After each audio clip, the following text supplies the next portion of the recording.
Broadcasting live from the Albay PIO News Center, providing you the most exclusive news update from all over the province. This is News at 12. News at 12. In the local scene, the provincial government of Albay strengthened its campaign against gender-based violence through the Safe Albay Kalalakihan program held on June 5 at the Malinao Auditorium in Poblacion, Malinao. The initiative gathered participants from various barangays to reinforce the role of men in protecting women and children in promoting safer communities. Key laws on the protection of women and children, including the Anti-Rape Law and the Anti-Violence Against Women and Their Children Act, were discussed during the orientation. Resource speakers from the Integrated Bar of the Philippines Albay Chapter and the Philippine National Police highlighted legal provisions and stressed the importance of community involvement in preventing abuse. Governor Noel Irusal led the distribution of gift packs to participants along with officials from the provincial government, the Albay Police Provincial Office and local government of Malinao. Participants were also given access to free legal consultation with volunteer lawyers from the Integrated Bar of the Philippines Albay Chapter. Officials said the program forms part of the province's continuing efforts to promote awareness, responsible citizenship, and active male participation in addressing violence in communities.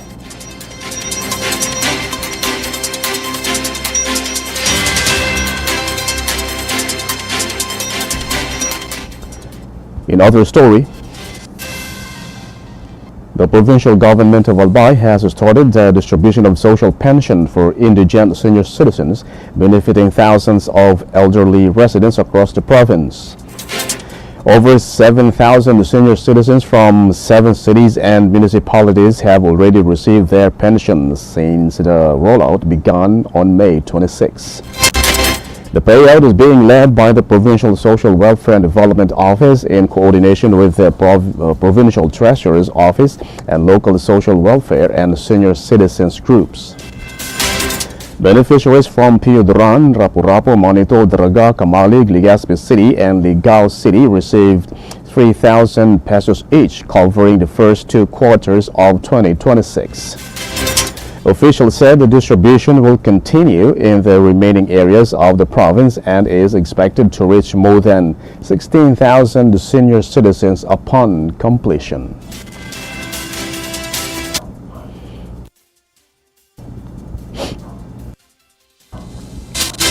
In other news, the provincial government of Albay honored centenarians in the province through a recognition program led by the Provincial Social Welfare and Development Office. Centenarians from different towns received 50,000 pesos cash incentives and felicitation certificates in separate awarding ceremonies. Among the recipients were Bienvenida Algaba of Biudaran and Angela Opiana of Ginubatan. Another centenarian, Nesifura San Andres Liaguno of Malilipot, also received the same incentive during a separate awarding activity. Local officials attended the ceremonies and joined the recognition of the centenarians' longevity and contributions to their communities.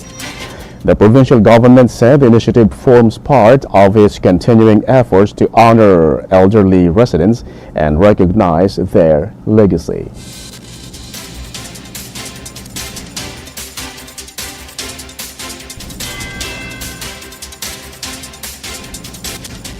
In the national scene, the Philippine National Police said it is fully prepared to keep schools safe as millions of students return to classes on Monday, with more than 55,000 security personnel deployed nationwide under Oplan Balik Eskwela. PNP Chief Jose Melencio Artadas Jr. assured parents that students' safety remains the police force's top priority, with officers assigned to school patrols, traffic control, and assistance desks. The PNP has set up 9,319 police assistance desks in schools and clustered campuses with will deploy 9,525 mobile patrol units to improve security and emergency response.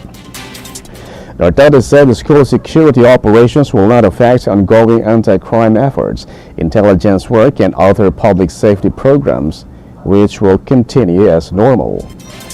The Department of Education warned the public against false online claims about class suspensions and said school year 2026-2027 is expected to have 26 million to 28 million students under the new three-term school calendar.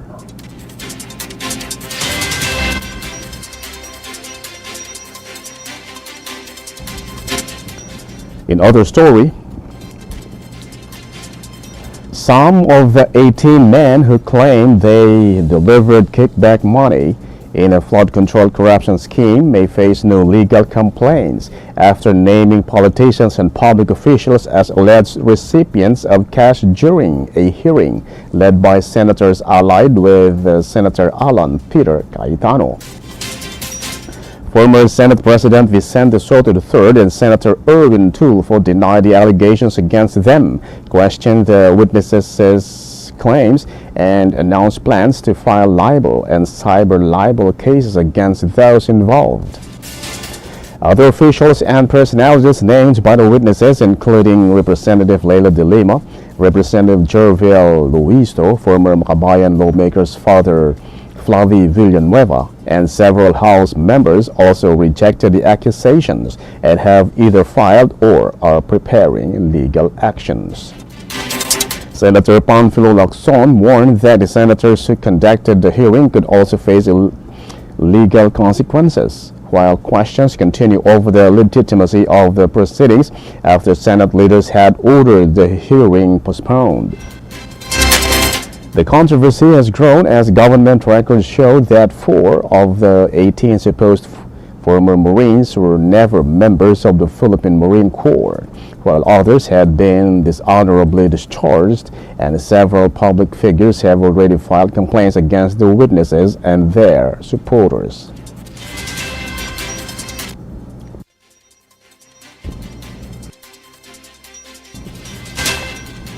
In other news, Malacanang said the Blue Ribbon hearing organized by the bloc of Senator Alan Peter Cayetano may be an attempt to take over powers that belong to the Senate leadership and its official committees. Palace officials argued that only duly authorized Senate committees should conduct investigations, warning that parallel hearings could create confusion and weaken established procedures. The issue arose after the Cayetano bloc pushed for a Blue Ribbon inquiry despite ongoing tensions within the Senate over leadership and committee authority. Malacanang maintained that government institutions must follow proper rules and respect the limits of their authority to preserve order and accountability. Supporters of the Cayetano group, however, have defended their actions, saying the hearing is intended to address issues they believe require immediate public scrutiny.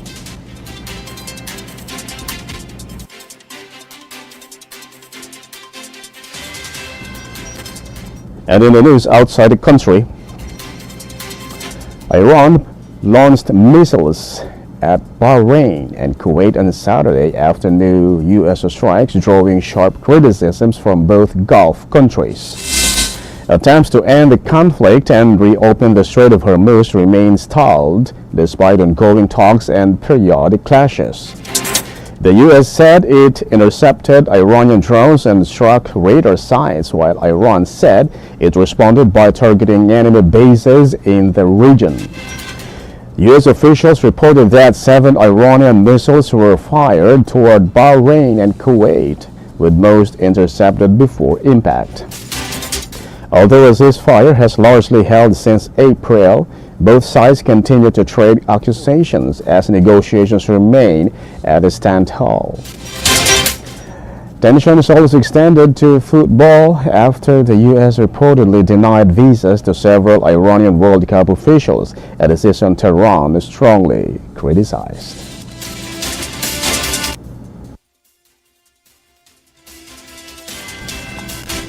In other story,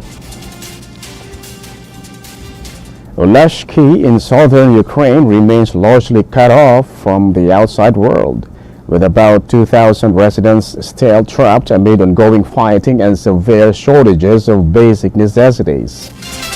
The city's roads are heavily mined and its main bridge to Ukrainian-controlled territory was destroyed, making evacuation extremely difficult. Residents face limited access to food, water, electricity, medicine, and healthcare, while shelling and landmines continue to threaten lives. Ukraine is seeking international support to establish humanitarian corridors, but evacuation efforts depend on Russian cooperation. Many civilians remain unable to leave due to strict travel restrictions and document requirements imposed in Russian-controlled areas.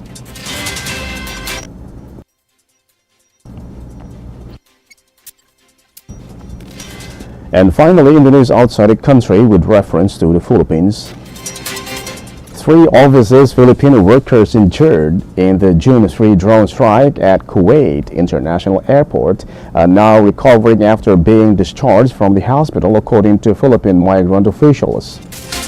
Authorities confirmed that no Filipino were killed in the incident, while the 3 injured workers received treatment and are in stable condition.